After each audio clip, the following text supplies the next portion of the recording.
Hadirin rahmat Allah Subhanahu wa taala, jadi beliau sampaikan hadis Rasulullah sallallahu alaihi wasallam bahwa amal itu tergantung dari niat seseorang, ya. Begitu juga dalam hadis lain Rasulullah SAW sabda yang mafhumnya bahwa ya amal seorang, niat seorang mukmin itu lebih baik daripada amalnya. Maka hadirin, ya kita ya jangan merasa kecil, merasa lemah. Tapi hadirin, kita kuatkan niat kita. Ya, kita kuatkan niat kita. Bagaimana hadirin, dari tempat ini kita berangkat, ya, kita keluar jalan Allah Subhanahu wa taala. Seperti mana di zaman Maulana Ilyas, ketika itu beliau buat satu ijtima, yang mana ijtima itu hanya dihadiri sekitar 5 atau 6 orang. Ya, maka Maulana Ilyas ya taskil mereka untuk pergi ke seluruh dunia. Maka mereka mengatakan, ya, bagaimana kami tidak punya kekuatan, ya, 5-6 orang ini mana mungkin kami bisa pergi ke seluruh dunia. Tapi Maulana Ilyas ya sampaikan bahwa ya bagaimanapun keadaannya, kalau orang itu sudah dipanggil oleh Allah untuk berhaji, maka kalender pun akan naik haji. Maksudnya ya orang yang biasa pun akan bisa naik haji ketika panggilan Allah sudah ya ada pada diri orang itu. Maka beliau sampaikan, olehnya itu kita tanamkan satu semangat dalam diri kita bahwa kita niat untuk pergi ke seluruh pelosok yang ada di tanah air ini. Ya, ini ada sekitar 25.000 ya menjemaah yang hadir, niat untuk pergi ke seluruh pelosok yang ada di negeri kita ini. Ya, tergantung niat kita. Innamal a'malu binniyat. Beliau sampaikan bahwa amal itu tergantung dari niat kita masing-masing. Maka kita punya niat yang kuat, nanti Allah akan tolong kita semua. Beliau membacakan beberapa ayat dari beberapa surat di dalam Al-Quran. Yang pertama, yang mafhumnya bahwa setiap makhluk hidup di muka bumi ini satu saat nanti pasti akan merasakan yang namanya kematian. Kemudian hari kiamat nanti, kesuksesan bagi seseorang itu adalah apabila diumumkan bahwa dia adalah ahli surga, dia adalah orang yang selamat dari azabnya Allah Subhanahu wa taala. Itulah golongan yang sukses hari kiamat nanti. Dan bukanlah kehidupan dunia ini kecuali kehidupan yang sangat sementara dan kehidupan senda gurau belaka. Kemudian selanjutnya beliau lagi membacakan ya surat dari beberapa ayat yang mafhumnya bahwa wahai manusia, bertakwalah kalian kepada Allah Subhanahu wa taala sebagai Rabb kalian yang telah memelihara kalian. Sesungguhnya hari kiamat itu adalah satu hari yang sangat menakutkan. Ya, begitu takutnya manusia sehingga seorang ibu yang menyusui akan melupakan anak yang disusuinya. Dan begitu juga seorang ibu yang hamil akan keguguran kehamilannya. Dan orang-orang pada waktu itu seperti orang-orang yang mabuk. Mereka bukanlah orang yang mabuk, tapi mereka adalah orang-orang yang ketakutan karena hari kiamat yang menakutkan. Kemudian selanjutnya juga beliau membacakan beberapa ayat dari surat Nuh yang menceritakan, yang menyimpulkan bagaimana dakwah Nuh siang dan malam, ya, siang dan malam kepada umatnya, yang memberikan ya kepada umatnya peringatan-peringatan ya mengenai surga, peringatan mengenai neraka. Dan tidaklah ya orang-orang yang didakwa mengikuti kecuali hanya sedikit dari mereka yang mengikuti dakwah daripada Nuh alaihissalam. Kemudian terakhir sekali beliau membacakan surat Al-Asr dengan beberapa ayat yang mafhumnya bahwa ya demi masa, demi waktu, sesungguhnya manusia dalam keadaan merugi kecuali yang pertama mereka yang beriman kepada Allah, kedua mereka yang beramal soleh, ketiga mereka orang-orang yang selalu mengajak kepada yang hak, kemudian yang keempat mereka yang selalu mengajak dan tetap istiqamah sabar dalam diri mereka. Hadirin yang dirahmati Allah Subhanahu wa taala, beliau sampaikan kita berkumpul ini karena dinisbatkan dengan agama. Ada hubungannya dengan agama perkumpulan kita ini. Kita datang dari kaum yang berbeda, dari kampung yang berbeda. Ya, kita datang ke satu majelis agamanya Allah Subhanahu wa taala. Semoga majelis kita ini diterima oleh Allah Subhanahu wa taala. Bila sampaikan bahwa majelis ini begitu banyak fadilahnya, keuntungannya, yang mana Rasulullah sallallahu alaihi wasallam bersabda yang mafhumnya apabila satu kaum berkumpul dan mereka membesarkan Allah Subhanahu wa taala, maka diturunkan malaikat kepada mereka, dicucuri rahmat ke atas mereka, kemudian diturunkan sakinah ke hati-hati mereka, dan mereka dibangga-banggakan oleh Allah. Orang tua mereka dibangga-banggakan oleh Allah Subhanahu wa taala di depan majelis para malaikat. Kemudian di hadis yang lain yang lebih hebat lagi, yang mana di akhir daripada pertemuan ini akan ada pengumuman dari langit, anqumu maghfuran lakum, berdirilah dan dosa-dosa kalian telah diampuni oleh Allah Subhanahu wa taala. Maka begitu besar manfaat fadilah dari pertemuan ini, dari majelis ini, sehingga ya semoga Allah Subhanahu wa taala terima kita semua. Hadirin rahmati Allah Subhanahu wa taala. Beliau sampaikan ya, biasanya kita diajak ya untuk keluar jalan Allah Subhanahu wa taala. Dan kemudian kita mengatakan ya, bagaimana mungkin saya keluar dari jalan Allah? Ya, saya kan punya istri, saya kan punya anak, saya kan punya toko, punya kesibukan dengan bisnis saya. Mana mungkin? Bagaimana mungkin saya bisa tinggalkan semua itu untuk keluar jalan Allah Subhanahu wa taala? Tapi hadirin rahmati Allah Subhanahu wa taala, ya kita ya mungkin masih memberikan alasan, masih mungkin kita memberikan alasan kepada orang yang mengajak kita ketika keluar jalan Allah Subhanahu wa taala. Tapi ingat hadirin, ketika Israel datang untuk mengambil nyawa kita, tidak ada alasan bagi kita hadirin. Dan kematian pasti akan datang kepada setiap orang. Maka hadirin, apabila kematian datang, maka satu orang pun tidak ada yang mampu memberikan alasannya, mau atau tidak mau. Apapun yang dia tinggalkan, ya itu semua akan dia tinggalkan. Kesibukannya akan dia tinggalkan, tokonya, anak istrinya, rumahnya, bisnisnya, semua akan dia tinggalkan. Bukan seperti ketika orang datang mentasgil kita, mengajak kita keluar, dan kemudian begitu banyak alasan yang kita berikan. Untuk maut ketika datang, tidak ada alasan yang kita bisa berikan hadirin. Maka hadirin, itulah yang pertama kali kita temui dalam kehidupan ini adalah kematian. Adalah kematian. Setelah kita mati nanti, dan kemudian kita akan dimandikan, kemudian kita akan dikafani, kemudian kita akan dibawa ke liang lahat. Di sana kita akan dikubur, akan ditimbun dengan tanah, dan kemudian kita akan berseorang diri. Hadirin, kita tidak akan tahu apakah 1 hari, apakah 2 hari, apakah 100 tahun, apakah 1000 tahun. Hanya Allah yang tahu sampai berapa lama kita tinggal di dalam kubur sana. Maka hadirin, Rasulullah sallallahu alaihi wasallam bersabda yang mafhumnya, bisa saja kubur itu Allah jadikan sebagai taman-taman surga bagi kita. Tapi sebaliknya, ya bisa saja hadirin, kubur itu Allah jadikan sebagai lembah neraka bagi kita. Itu tergantung, ya tergantung dari khatumul kehidupan kita ini, tergantung dari pengakhiran kehidupan kita ini. Kalau pengakhiran kehidupan kita dengan iman, maka hadirin, akan kubur akan menjadi taman surga bagi kita. Tapi na'udzubillah sebaliknya, kalau kita akhiri kehidupan ini bukan dengan iman, berarti kubur menjadi bagian dari lembah neraka bagi kita. Maka hadirin, ya, kemudian kita akan menunggu bersendirian di kubur, dan akan ditanya hadirin. Akan datang malaikat, kemudian akan bertanya kepada kita. Pertanyaan yang pertama, ya, man rabbuka, siapa Rabbmu? Pertanyaan yang kedua, man nabiyuka, siapa nabimu? Pertanyaan yang ketiga, madinuka, apa agamamu? Inilah pertanyaan yang harus kita jawab pada hari kiamat nanti. Setelah itu hadirin, akan datang kiamat, dan kemudian hadirin, kita akan digiring ke padang mahsyar. Bagaimana keadaan padang mahsyar hadirin? Mahsyar itu adalah satu tempat, satu padang yang begitu luas.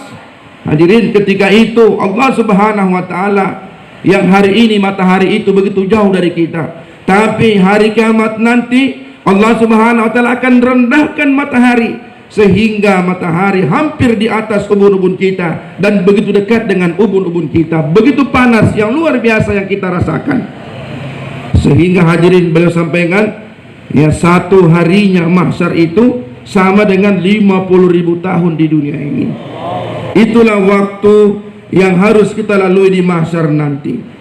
Dan kemudian hadirin, setiap orang akan mempertanggungjawabkan amalnya di hadapan Allah Subhanahu wa taala. Karena begitu susahnya mahsyar hadirin, begitu dekatnya matahari menyebabkan otak seseorang itu jadi mendidih. Kemudian akan keluar cairan dari hidung-hidung mereka. Itulah keadaan orang-orang yang nanti ya ketika mereka ya datang ke apa? Ke kehidupan mahsyar. Begitulah keadaan mereka. Maka hadirin, para sahabat pernah bertanya kepada Rasulullah, "Ya Rasulullah, pada hari kiamat nanti kami akan berjumpa dengan engkau di mana saja ya Rasulullah?" Maka Rasulullah sampaikan kepada sahabat bahwa nanti kalian akan menjumpai saya di titian sirat. Kalian nanti akan menjumpai saya ya ketika nanti akan ada pengadilan di depan Allah, di mahkamah Allah Subhanahu wa taala. Dan kalian juga nanti akan menjumpai saya ketika di Haudil Kautsar, di tempatnya air Kautsar ya. Di sana nanti akan kamu mendapatkan saya. Ya, maka hadirin, ketika ya di mana ketika di titian sirat nanti, maka saya akan berdoa kepada kalian bagaimana supaya kalian diselamatkan oleh Allah Subhanahu wa taala. Allahumma rabbi sallim wa sallim. Ya Allah, selamatkanlah umatku, jangan sampai mereka terjatuh dari titian sirat. Kemudian begitu juga nanti di depan mahkamah Allah Subhanahu wa taala, saya akan menemani kalian. Saya minta kepada Allah Subhanahu wa taala, moga hisabnya kalian dimudahkan. Ya, itu nanti akan saya minta kepada Allah. Karena hadirin, ya, ketika di mahkamah nanti hadirin, di dalam Al-Qur'an tadi beliau telah membacakan ayat yang mafhumnya bagaimana ketika seseorang ya menerima catatan amal dari tangan kanannya, maka itu adalah tanda bahwa dia adalah orang yang akan masuk surganya Allah Subhanahu wa taala. Maka orang-orang yang menerima catatan amal dari tangan kanannya begitu bergembira mereka, bergembira ria, akan memperlihatkan kepada setiap orang yang amal catatannya bahwa dia adalah masuk surga, orang yang diputuskan oleh Allah untuk menjadi penduduk surga. Tapi hadirin dirahmati Subhanahu wa taala, sebaliknya kesedihan yang luar biasa yang dirasakan oleh orang ketika dia menerima catatan amal dari tangan kirinya. Dia akan merasa sedih, menangis. Kenapa? Karena keputusan dari Allah telah diterimanya, yang mana keputusan itu adalah keputusan bagi dia untuk masuk nerakanya Allah Subhanahu wa taala. Maka hadirin, di hari kiamat nanti kita akan ditanya, di mahsyar nanti kita akan ditanya ya dengan pertanyaan, ya, kamu gunakan di mana masa hidupmu? Kamu gunakan di mana masa mudamu? Kamu gunakan ya di mana ilmumu? Kemudian harta yang kamu dapatkan kamu gunakan di mana? Ini nanti pertanyaan yang akan diberikan kepada kita. Ya, di sana nanti setiap orang akan telanjang hadirin. Maka Aisyah radhiyallahu anha bertanya kepada Rasulullah, "Ya Rasulullah, apakah nanti tidak ya melihat antara satu dengan yang lain, ya aurat mereka masing-masing?" Maka Rasulullah SAW bersabda, "Wahai Aisyah, sesungguhnya orang-orang pada waktu itu dalam ketakutan yang sangat luar biasa, sehingga mereka melupakan kalau mereka itu lagi telanjang, sehingga tidak ada kesempatan bagi mereka untuk melihat orang lain yang lagi telanjang karena ketakutan lagi menguasai mereka." Maka hadirin yang dirahmati Allah Subhanahu wa taala, sehingga Ibrahim alaihissalam pun nanti akan menghadap kepada Allah Subhanahu wa taala. Hadirin, karena umatnya datang kepada beliau untuk diminta syafaat dari nabinya. Tapi Ibrahim alaihissalam mengatakan, "Saya saja belum tentu mendapatkan syafaat, apalagi saya memberikan syafaat kepada kalian." Maka itulah hadirin, yang nabi nanti akan semua diperhadapkan kepada Allah Subhanahu wa taala. Ya, akan hadirin ditanya oleh Allah Subhanahu wa taala. Begitu juga hadirin dengan nabi kita.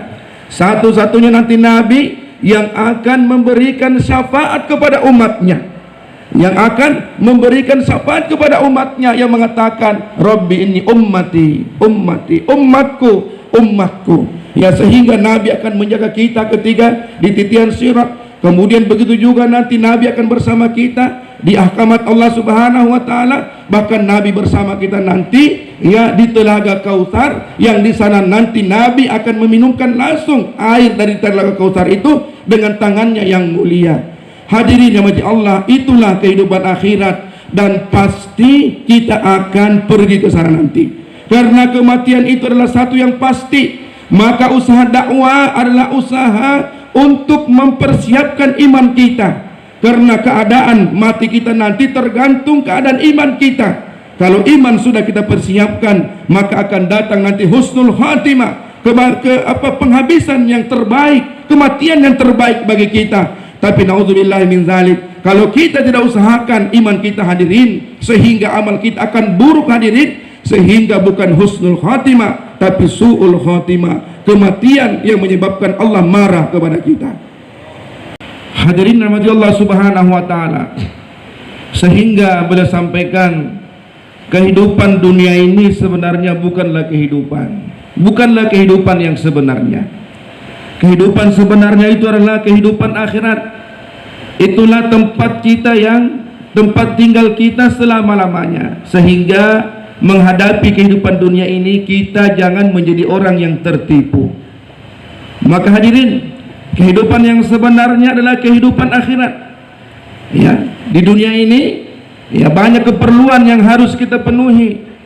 Tapi di akhirat nanti yang kita perlukan hanya satu saja yang akan menyelamatkan kita, yaitu sejauh mana keimanan kita kepada Allah Subhanahu wa taala. Sejauh mana kita perbaiki amal, maka itulah nanti akan menyelamatkan kita di akhiratnya Allah Subhanahu wa taala. Sehingga hadirin, dunia ini adalah tempat bagi kita untuk mengusahakan iman-iman kita. Hadirin mati Allah, sehingga kita berusaha bagaimana memasukkan yakin ke dalam hati kita.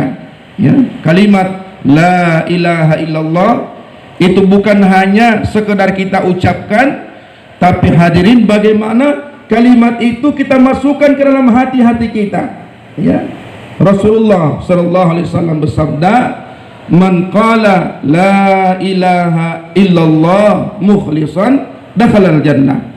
Barang siapa yang mengucapkan la ilaha illallah dengan ikhlas, maka dia pasti masuk surga. Maka sahabat bertanya, apa itu ikhlas? Ketika kita mengucapkan kalimat, maka Rasulullah SAW menjawab, ketika kamu mengucapkan kalimat, kamu usahakan diri kamu jauh dari perkara yang haram. Kamu tinggalkan perkara yang haram. Itu tandanya bahwa iman kamu telah masuk dalam hati kamu ketika kamu telah menjauhi dirimu dari perkara yang haram. Dan itulah ikhlas, ketika iman telah masuk ke dalam hati-hati kita. Maka hadirin, kita berusaha dengan selalu ya menafikan semua makhluk dan mengisbatkan Allah ke dalam hati kita. Ya, yang menciptakan Allah, ya, yang berkuasa adalah Allah. Ya, makhluk tidak kuasa. Suasana keadaan daripada Allah, yang memberikan manfaat mudarat adalah Allah. Ini yang selalu kita ucapkan lagi dan lagi, sehingga iman akan rasih di dalam hati kita, akan masuk ke dalam hati-hati kita dengan usaha atas iman. Dengan cara apa? Mengucapkan lagi dan lagi kebesaran Allah. Dan inilah yang dilakukan oleh para sahabat. Para sahabat, mereka selalu mengusahakan iman-iman mereka. Para sahabat adalah orang yang selalu mendakwakan kebesaran Allah. Ya, sehingga hadirin, para sahabat di dalam ya asar mereka berkata bahwa ta'allamnal iman thumma ta'allamnal Qur'an. Kami belajar iman terlebih dahulu, kemudian kami belajar ya Quran. Sehingga hadirin, dalam kehidupan ini yang pertama adalah kita usahakan iman kita dulu. Ya, belajar apa? Belajar iman terlebih dahulu. Ya, dengan apa? Selalu ya kita bicarakan kebesaran Allah. Selalu kita membesarkan kehidupan akhirat. Karena kehidupan dunia bukanlah tempat tinggal kita. Ya, dunia ini sementara. ya dunia ini akan hancur, akan habis semuanya, dunia akan kiamat, tapi itulah akhirat yang selama-lamanya. Maka itu yang selalu kita bicarakan, sehingga akan masuk dalam hati kita. Sehingga yang pertama, bagaimana kita mengusahakan iman kita. Kemudian hadirin, yang kedua, bagaimana mengusahakan amal kita. Ya, boleh sampaikan dari sekian banyak ya amal yang Allah perintahkan kepada umatnya, kepada hambanya, itu hadirin dikirim oleh Allah melalui malaikat untuk disampaikan kepada Rasulullah. Tapi perkara amal salat, hadirin, Allah Subhanahu wa taala tidak mengirim melalui malaikat, tapi Allah Subhanahu wa taala mengundang Rasulullah sallallahu alaihi wasallam ketika Mi'raj, ya bertemu langsung dengan Allah Subhanahu wa taala, hadirin, ya untuk apa? Menerima salat. Ya, sehingga begitu pentingnya salat, hadirin. Ya, sehingga Rasulullah sallallahu alaihi wasallam dalam sabda beliau yang mafhumnya bahwa satu salat fardu yang kita tinggalkan, satu salat fardu yang kita tinggalkan dengan sengaja, maka ini akan mewajibkan bagi kita untuk masuk neraka selama satu wukuf. Dan satu wukuf itu sama dengan 80 tahun. Kemudian 1 tahun dunia sama dengan 1 tahun akhirat, sama dengan 1000 tahun dunia. Maka kalau kita kalikan lebih dari 28 juta sekian, kita akan tinggal di nerakanya Allah hanya karena meninggalkan satu sholat. Hari ini hadirin kita lihat bagaimana keadaan umat karena tidak ada usaha atas iman, sehingga umat Islam hari ini ramai-ramai meninggalkan perintah Allah. Padahal perintah Allah salat fardu satu yang tidak boleh ditinggalkan.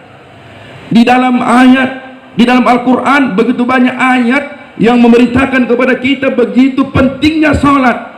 Ya, begitu pentingnya salat wajib, tidak ada hadirin alasan bagi kita untuk meninggalkannya. Tapi hari ini umat hari ini hadirin tanpa alasan meninggalkannya. Hadirin rahmatullah subhanahu wa ta'ala. Kemudian hadirin berusaha bagaimana untuk mendapatkan salat yang terbaik, salat yang khusyuk dan khudu. Maka hadirin perlu kita belajar bagaimana sehingga salat kita menjadi salat yang terbaik. Karena hadirin, salat yang benar pelaksanaannya, salat yang benar kekhusyuannya, itu saja salat yang diterima oleh Allah Subhanahu wa taala. Maka kita belajar bagaimana hadirin memperbaiki ya daripada salat kita, gerakan-gerakan salat kita perbaiki, bacaan-bacaan dalam salat kita belajar, ya perbaiki Quran kita minimal sehingga salat bacaan dalam salat kita menjadi benar. Hadirin, itulah bacaan dalam Al-Quran yang kita pelajari, minimal bacaan dalam salat kita benar hadirin, bukan bacaan yang yang salah. Maka kita belajar, ya belajar, karena salat adalah yang difardukan kepada kita semua dan tidak ada alasan untuk meninggalkannya. Kemudian hadirin, kita perbaiki akhlak kita perbaiki kehidupan kita. Ya jangan rusak kehidupan orang lain, jangan ganggu kehidupan orang lain, berbuat baik dengan orang lain. Ya, karena salat adalah hubungan kita dengan Allah kita perbaiki. Dan hadirin, bukan hanya hubungan kita kepada Allah yang kita perbaiki, tapi hubungan sesama manusia juga perlu kita perbaiki. Sehingga inilah dakwah tempatnya hadirin. Inilah dakwah, inilah usaha. Jadi usaha dakwah yang kita lakukan hari ini hadirin, kita keluar kemana-mana yang membawa harta kita, diri kita, waktu kita jalan Allah. Maksud dan tujuannya yang pertama, bagaimana memperbaiki iman kita. Yang kedua, bagaimana memperbaiki amal kita. Hadirin rahmatullah subhanahu wa ta'ala. Jadi beliau sampaikan, setelah kita perbaiki iman kita, perbaiki amal kita lewat keluar jalan Allah Subhanahu wa taala, maka hadirin kembali ke makami kita hubungkan diri kita dengan masjid lewat amal makami kita. Jadi hadirin saya sampaikan, di kampung kita itu hadirin, bagaimana setiap orang terhubung dengan suasana masjid. Ya, karena hari ini suasana agama itu ada di dalam masjid. Suasana ketaatan itu ada di dalam masjid, sehingga bagaimana setiap laki-laki balik kita hubungkan mereka dengan masjid, ya, karena tarbiyahnya orang Islam itu dalam masjid, dan tarbiyahnya anak kecil itu ketika dia berada di pangkuan ibunya. Maka hadirin yang Allah Subhanahu wa taala, ya, sehingga bagaimana kita berusaha setiap laki-laki menghidupkan amal masjid. Ya, di masjid kita ada musyawarah, di masjid kita ada ta'lim, di masjid kita ada jaulah, di masjid kita ada silaturahmi, kemudian ada setiap bulan kita keluar jaga nisab kita 3 hari minimal. Hadirin, ini adalah amal untuk apa? Menjaga iman kita, dan amal untuk bagaimana membawa setiap laki-laki balik ke dalam masjid, sehingga akan wujud satu suasana agama di sekitar masjid kita, dan masjid kita hidup 24 jam. Hadirin Allah Subhanahu wa taala. Kemudian beliau sampaikan, di tengah-tengah umat ini juga ada yang namanya wanita.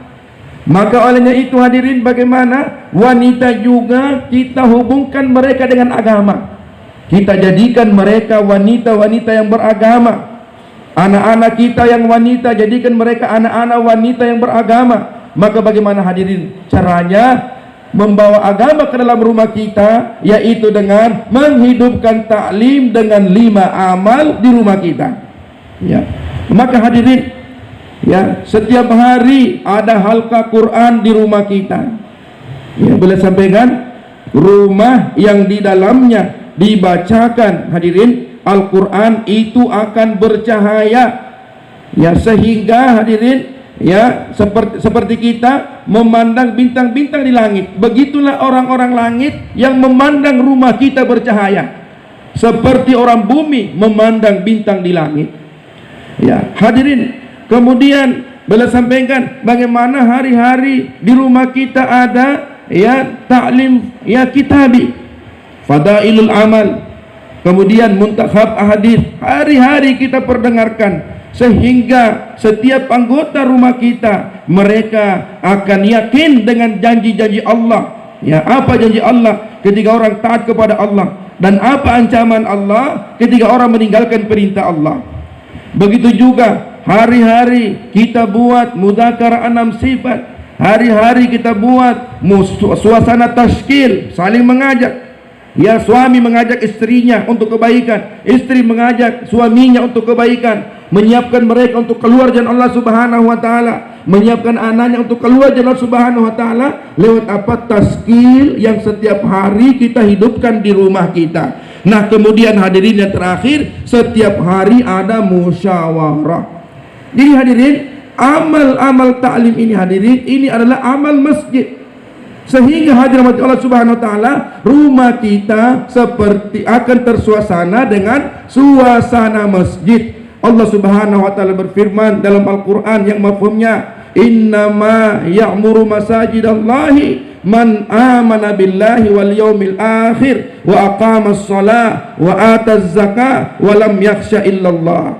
Hadirin rahmati Allah, ya, Allah Subhanahu wa taala berfirman yang mafhumnya, hanya orang yang memamurkan masjid-masjid Allah yang beriman kepada Allah Subhanahu wa taala, mereka mendirikan sholat, mereka mengeluarkan zakat, dan mereka tidak pernah takut kecuali hanya kepada Allah Subhanahu wa taala. Maka hadirin, inilah yang kita hidupkan sehingga suasana rumah kita seperti suasana masjid. Ketika orang-orang di rumah kita menghidupkan rumah dengan agama, dengan taklim, seperti mereka juga menghidupkan masjid hadirin. Sehingga sebagaimana rahmat Allah akan turun di masjid, begitu juga rahmat Allah akan turun di rumah kita. Ya, maka kita inilah yang kita usahakan. Kemudian hadirin, di tengah-tengah umat ini ada yang namanya anak-anak. Ya. Anak-anak juga harus jadi anak-anak yang beragama. Tidak cukup hanya mereka faham ilmu Al-Quran ketika halqa Quran di rumah, waktunya tidak cukup. Maka bagaimana caranya? Hubungkan mereka dengan maktab-maktab, hubungkan mereka dengan taman pengajian Al-Quran yang ada di tempat kita. Kalau tidak ada taman pengajian Al-Quran, buka taman pengajian Al-Quran, sehingga waktu istirahat anak kita itu mereka gunakan di TPA, di taman pengajian Al-Quran. Hari ini beliau sampaikan, anak-anak karena tidak diarahkan ke taman pengajian Al-Quran, kemana hadirin? Ya, keadaan umat hari ini, keadaan anak-anak daripada umat hari ini. Ya, sehingga semua dipelajari. Ya, mereka hanya sibuk dengan dunia saja. Mereka hadirin karena tersuasana dengan dunia, sehingga apa yang mereka lakukan hari ini, yang pegang HP itu semua tahu hadirin. Anak-anak kita masih kecil, mereka sudah pandai pegang HP.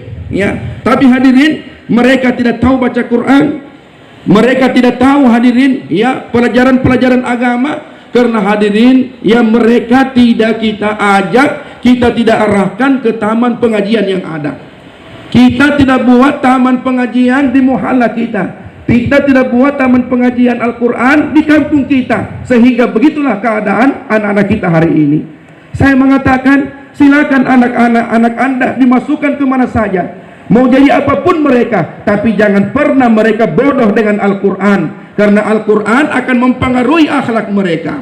Hadirin, jauhnya umat dari Al-Quran hari ini, sehingga beliau sampaikan, ya, ada satu negeri, hadirin, saya melihat bahwa di rumah itu Masya Allah, ya istri bukan Islam, suami Islam, suami istri Islam, anak-anaknya tidak Islam, anak-anaknya Islam tapi suami istrinya tidak Islam. Inilah hadirin keadaan umat hari ini. Mereka tinggal, mereka nikah tanpa hadirin satu agama, mereka nikah dengan berbeda agama. Ini keadaan umat hari ini. Dan hadirin, yang lebih parahnya lagi, hari ini hadirin saya dapat, ya, belum lama ini di satu masjid mereka datang sholat berjamaah, tapi ketika ditanya kalimat hadirin, kalimat la ilaha illallah, mereka tidak tahu hadirin.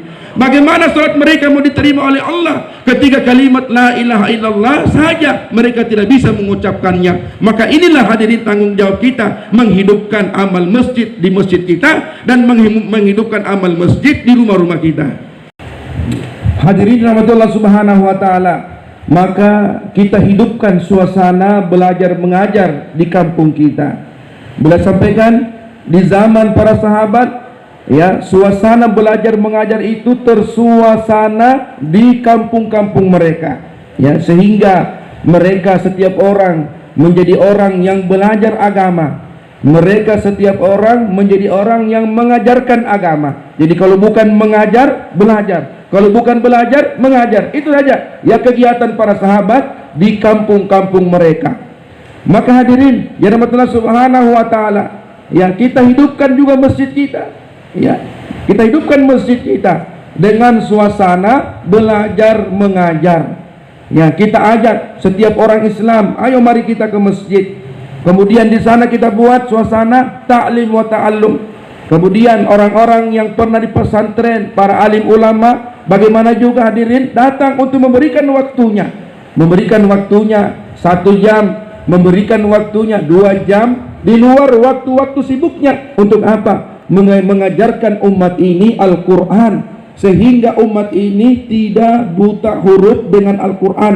Mereka paham ilmu Al-Quran. Hadirin, ketika masjid-masjid kita hidup dengan amal, maka apa yang terjadi hadirin? Ya, akan turun rahmat di kampung kita, akan turun keberkahan di kampung kita. Allah tidak akan turunkan azab di kampung kita, karena Rasulullah SAW bersabda, ada 3 amal yang kalau di kampung itu ada, maka kampung itu akan jauh daripada azab. Ya, salah satunya adalah orang Islam suka datang ke masjid untuk memakmurkan masjid mereka. Maka hadirin, kita anggap memakmurkan masjid itu hanya dengan sholat berjamaah. Tidak, masjid itu juga harus digunakan untuk ta'lim wa ta'allum, belajar mengajar. Maka Maulana Yusuf rahimahullah sampaikan dalam malfuzat beliau, kalau umat ini tinggalkan ta'lim wa ta'allum, belajar mengajar, maka satu saat umat ini nanti akan dikuasai Yahudi dan Nasrani. Hadirin rahmatullah subhanahu wa ta'ala, jadi boleh sampaikan, ya, Islam itu dikenal dengan muasyarahnya. Ya, jadi hadirin, Orang itu tidak akan mengenal kita kalau hanya sekedar pengakuan saja. Tapi orang luar itu hadirin akan mengenal kita dengan muasyarah kita. Ya, akan dikenal dengan pakaiannya, akan dikenal dengan tutur katanya. Ya, dikenal dengan akhlaknya yang begitu bagus, muamalatnya, yang mana dia tidak pernah menyakiti orang lain, dia tidak pernah menzalimi orang lain, dia tidak pernah menyakiti orang lain, mengambil hak orang lain, selalu berlaku adil kepada semua orang. Hadirin, Islam itu dikenal dengan apa? Muasyarahnya. Ketika ini hadirin wujud dalam kehidupan orang Islam, maka orang akan mampu menilai, memilih, ini orang Islam, ini bukan orang Islam. Karena orang Islam kelihatan dengan muamalatnya yang benar, muasyaratnya yang benar, akhlaknya yang benar. Boleh sampaikan, ya, satu ketika saya dalam satu perjalanan, maka ada penumpang lain yang naik. Maka boleh sampaikan, ya, ternyata penumpang itu adalah orang yang bukan Islam, non Islam.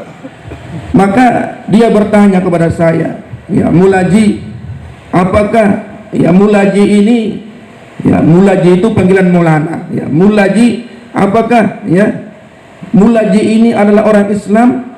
Maka dia katakan, saya orang Islam. Kamu tidak lihat ini saya punya janggut? Saya punya janggut, di kepala saya ada topi, kamu tidak lihat? Maka dia katakan, Mulaji, kamu ini bukan Islam. Ya, maka dia kaget, kok dia berani mengatakan saya bukan Islam?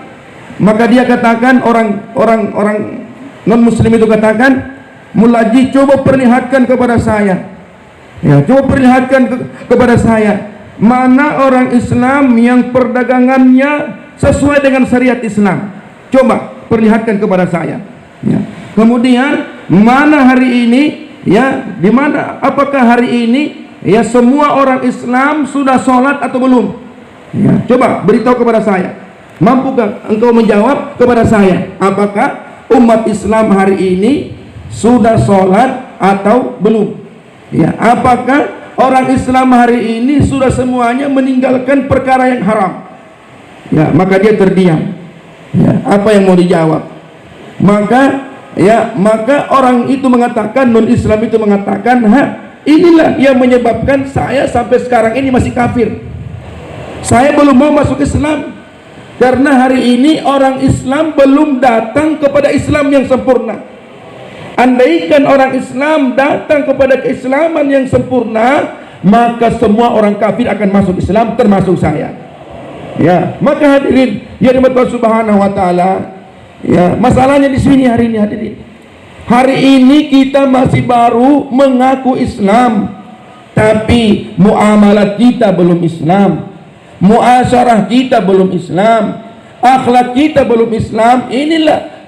Inilah yang menyebabkan tertutupnya pintu hidayah bagi orang non Muslim untuk masuk kepada Islam. Maka tadi sebelum di bayan yang sebelumnya itu sudah sampaikan, wahai orang Indonesia seluruhnya, tanggung jawab kita adalah sangat besar. Negara kita ini sangat besar. Kalau Indonesia ini bangkit, maka bangkit seluruh dunia ini hadirin. Bagaimana kita perkenalkan kepada setiap orang muamalat Islam, muasyarat Islam, akhlak Islam, bahwa inilah Islam. Ya Allah Subhanahu wa taala. Bagaimana kita berusaha untuk mendatangkan setiap amal Rasulullah sallallahu alaihi wasallam ke dalam kehidupan kita. Ke dalam kehidupan kita. Karena itulah usaha yang telah dibuat oleh Rasulullah sallallahu alaihi wasallam.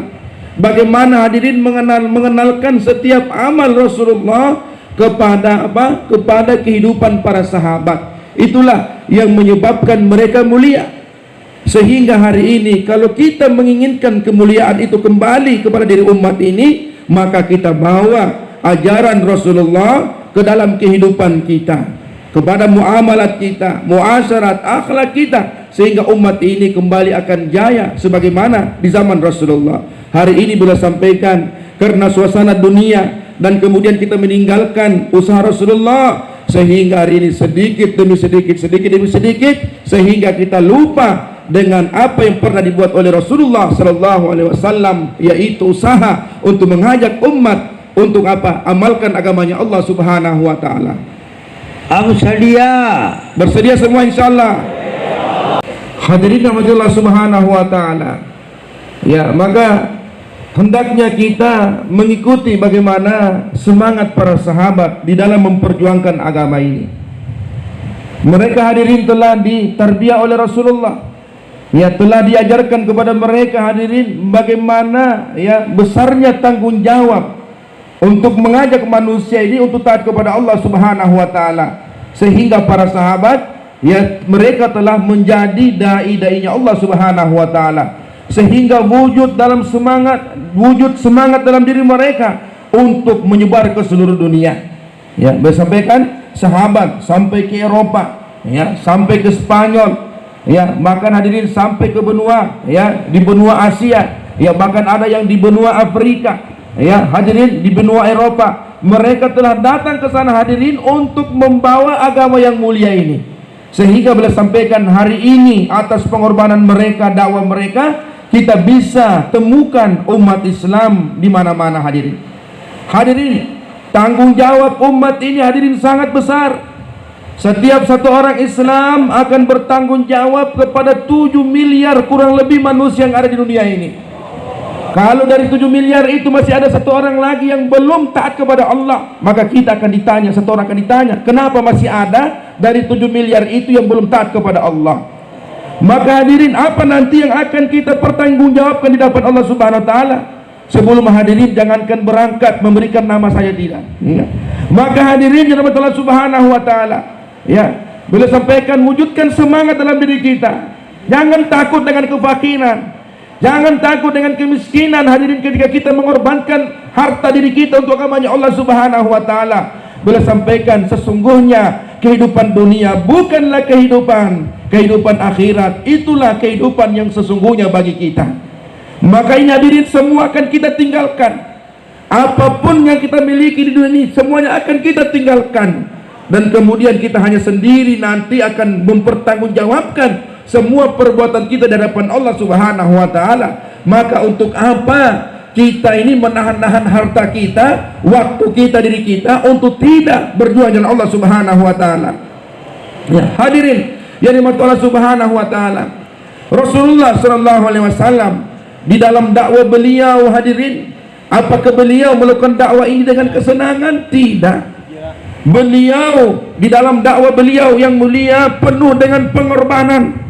Ya, Aisyah Ummul Mukminin radhiyallahu anha pernah berkata, ya, saya melihat hilal yang pertama, saya melihat hilal yang kedua, saya melihat hilal yang ketiga, yaitu anak bulan. Ya, anak bulan hadirin, maksudnya apa?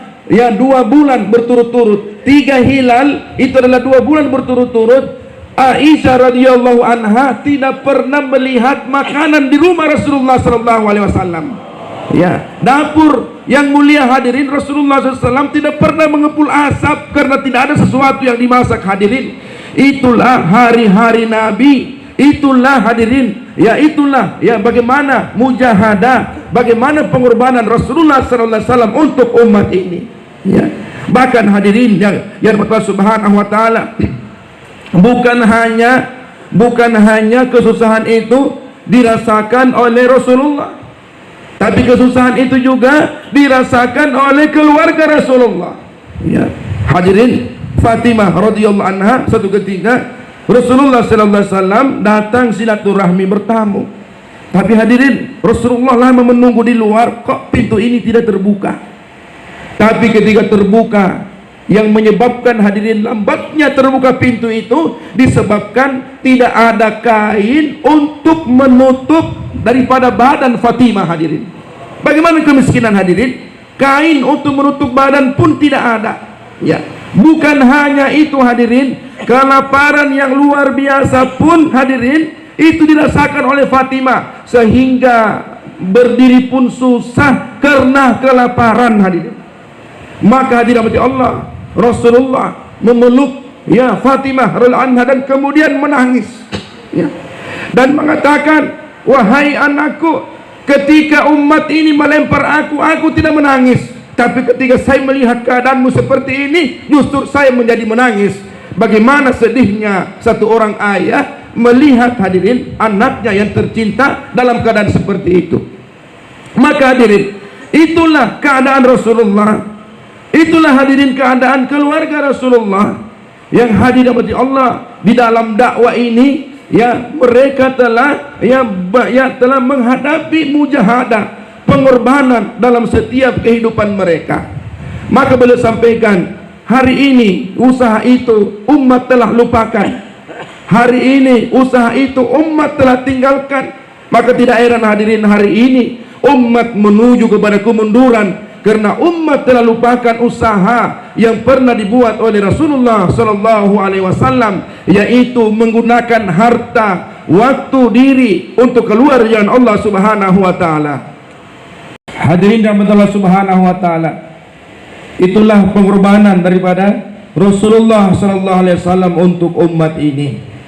Ya, sehingga di penyampaian yang pertama tadi, yang awal tadi, sebelum ini beliau mengatakan bahwa Rasulullah sallallahu alaihi wasallam hadirin ditawarkan, ya, datang Jibril untuk menawarkan, ya, bagaimana supaya diturunkan, ya, makanan langsung dari langit, ya. Kalau Nabi meminta, langsung diturunkan makanan dari langit. Kemudian kalau juga Nabi meminta untuk supaya gunung dijadikan emas, maka akan dijadikan emas, biar Rasulullah sallallahu alaihi wasallam dalam dakwanya tidak merasakan kesusahan. Tapi hadirin, beliau menolak semuanya itu. Beliau lebih senang dengan kesusahan dalam dakwanya dibanding dakwah dalam kesenangan. Maka hadirin yang Allah Subhanahu wa taala, itulah bagaimana hadirin kesusahan Nabi dan bersama dengan keluarganya. Bahkan satu ketika Rasulullah sallallahu alaihi wasallam datang ke rumah Fatimah radhiyallahu anha, ya, maka Fatimah radhiyallahu anha dalam keadaan yang begitu menyedihkan hadirin, ya, keadaan lesu, lemah. Ya, setelah ditanya ternyata sudah beberapa hari Fatimah tidak makan. Bahkan hadirin, ya, ketika itu beliau Fatimah radhiyallahu anha lagi menyusui, tapi hadirin yang menyedihkan tidak mengeluarkan susu dari tubuhnya hadirin, karena ya sudah beberapa hari tidak makan hadirin.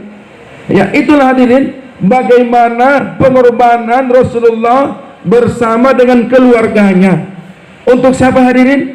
Untuk kita semua. Untuk supaya bagaimana umatnya ini selamat, ya. Untuk supaya umatnya ini semuanya menjadi orang yang sukses di dunia dan di akhirat. Di dunia mendapatkan kemuliaan, di akhirat nanti dibebaskan dari azabnya Allah dan kemudian dimasukkan ke dalam surganya Allah Subhanahu wa taala. Satu ketika hadirin, Abu Hurairah radhiyallahu anhu datang kepada Rasulullah sallallahu alaihi wasallam, dan kemudian ketika Abu Hurairah masuk ke rumah Rasulullah yang mulia, maka hadirin Abu Hurairah melihat Rasulullah sallallahu alaihi wasallam sedang sholat dalam keadaan duduk. Maka Abu Hurairah bertanya kepada Rasulullah, "Ya Nabiullah, ya Rasulullah, apa yang menyebabkan engkau sholat dalam keadaan duduk?" Ya, maka Rasulullah SAW menjawab, "Wahai Abu Hurairah, sesungguhnya kelaparanlah yang menyebabkan saya harus sholat duduk. Karena kelaparan tidak menyebabkan aku tidak mampu sholat untuk berdiri." Ya, maka hadirin, Abu Hurairah menangis melihat keadaan Rasulullah yang menyedihkan hadirin.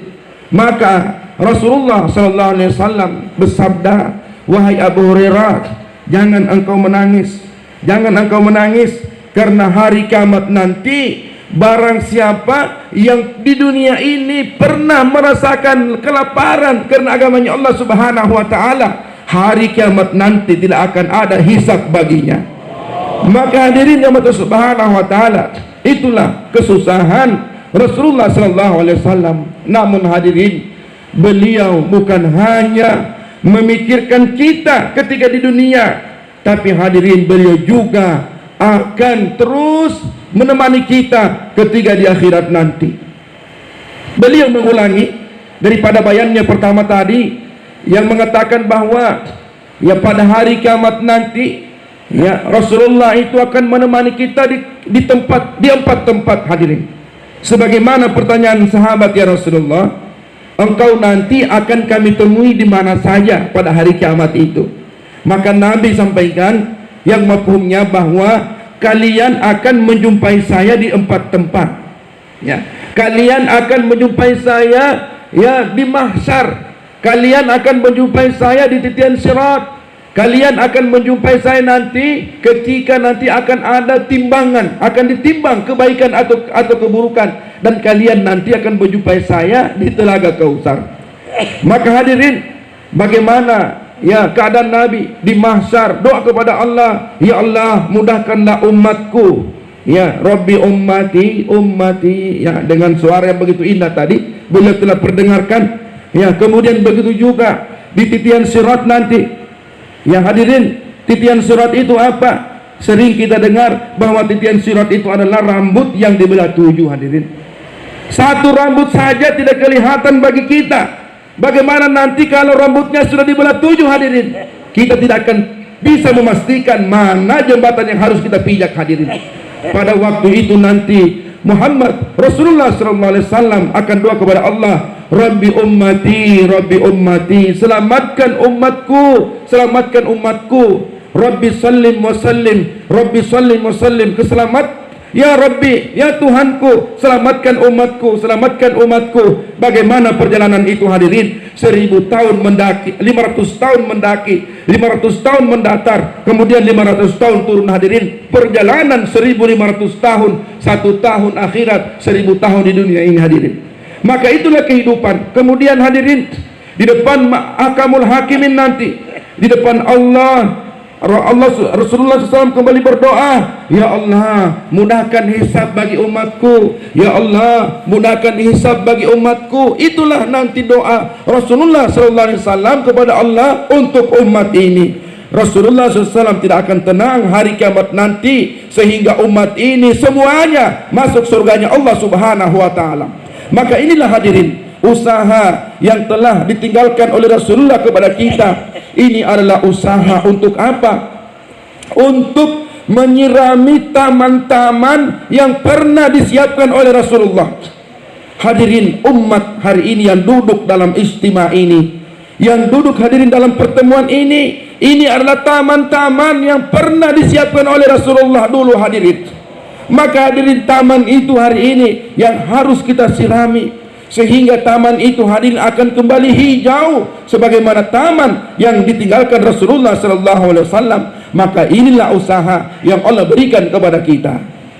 Maka hadirin dirahmati Allah Subhanahu wa Ta'ala, sudah menjadi ketentuan daripada Allah Subhanahu wa Ta'ala, setiap usaha yang kita lakukan dalam dakwah ini, dalam usaha agama ini, itu tidak akan disia-siakan oleh Allah Subhanahu wa Ta'ala. Bahkan hadirin akan dilipat gandakan pahalanya. Seperti mana satu orang yang menanam benih, ya, satu biji benih ditanam hadirin, dari benih ini tadi akan mengeluarkan ya pohon ranting dahan yang banyak. Dari benih itu nanti akan mengeluarkan benih-benih yang lebih banyak lagi. Ya, seperti mana contohnya misalnya ketika kita menanam padi hadirin, satu biji padi nanti akan menghasilkan beribu-ribu biji padi dalam sepohon daripada pohon padi hadirin. Maka itulah ketentuan daripada Allah Subhanahu wa Ta'ala. Maka hadirin, dai ini Masya Allah luar biasa pahalanya, ya, luar biasa pahalanya. Di dalam Al-Quran Allah Subhanahu wa Ta'ala berfirman, nanti orang-orang yang bertakwa Allah Subhanahu wa Ta'ala persilahkan bagi mereka untuk membawa orang masuk surga sebanyak-banyaknya. Maka hadirin, yang maksud di situ adalah dai-dainya Allah. Dai-dainya Allah hari kiamat nanti orang akan heran. Malaikat pun akan heran. Ya, siapa ini ya Allah? Mereka bukan nabi, bukan rasul, bukan waliullah, bukan syuhada. Kok membawa orang begitu banyak, berbondong-bondong orang dibawa, dimasukkan ke dalam surganya Allah Subhanahu wa Ta'ala. Siapa mereka ini? Ya, mereka akan ada jawaban, mereka lah yang telah menghinakan dirinya, menyusahkan dirinya, mengorbankan harta, waktu dan dirinya di jalan Allah, mengajak setiap orang untuk taat kepada Allah Subhanahu wa taala, maka sekarang Allah langsung yang mempersilakan kepada mereka, silakan masuk surga dan bawa orang sebanyak-banyaknya untuk masuk surga. Maka hadirin yang dirahmati Allah Subhanahu wa taala, sehingga kerja dakwah ini kita pegang dengan sekuat tenaga kita. Bahkan hadirin, ya, kerja dakwah ini kita gigit dengan gigi geraham kita. Gigit dengan sekuat-kuatnya. Kenapa hadirin? Ketika satu orang dai telah hadirin memegang kerja ini dengan sekuat-kuatnya, ya, telah menggigit kerja ini dengan gigi gerahamnya hadirin, maka dimanapun dia berada, dia akan menjadi sebab hidayah bagi orang lain. Kalau dia hadirin di rumahnya, akan menjadi sebab hidayah bagi orang di rumahnya. Kalau dia di kampungnya, maka dia akan menjadi sebab hidayah bagi orang di kampungnya. Dimanapun dia pergi, di sana akan mendapatkan hidayah. Maka bila sampaikan, kalau setiap orang Indonesia pegang dengan sekuat-kuatnya kerja ini, menggigit dengan gigi gerahamnya kerja ini, maka Indonesia ini akan cukup bagi umat seluruh dunia. Karena Indonesia adalah negara yang paling banyak Islamnya di dunia ini. Maka olehnya itu pertemuan ini hadirin, dari pertemuan ini hadirin, kita buat keputusan, kita pegang kuat kerja ini, dan kita niat untuk ke seluruh alam. Maka hadirin dari Allah Subhanahu wa taala, diberitahu saya datang ke sini, ke tempat tuan-tuan, ke negara tuan-tuan adalah seperti seorang peminta-minta. Saya seperti orang miskin yang meminta kepada tuan-tuan, memperlihatkan kerendahan diri saya di hadapan tuan-tuan. Saya bukan meminta apa-apa dari tuan-tuan, hanya meminta supaya bagaimana tuan-tuan keluar dari Allah Subhanahu wa taala. Boleh sampaikan, hari kiamat nanti saya akan bersaksi di hadapan Allah Subhanahu wa taala bahwa saya telah datang ke Indonesia, ya, dalam bentuk satu orang hamba yang merendahkan diri, meminta kepada orang Indonesia untuk keluar dari Allah Subhanahu wa taala, dan mereka mengiyakan, ya Allah. Maka saya menjadi saksi bagi mereka kalau mereka sudah keluar dari Allah Subhanahu wa taala. Boleh sampaikan, in tansurullaha yansurukum wa yusabbit aqdamakum. Kalau kita bantu agama Allah Subhanahu wa taala, pasti dan pasti Allah akan bantu kita. Maka semua siap insyaallah.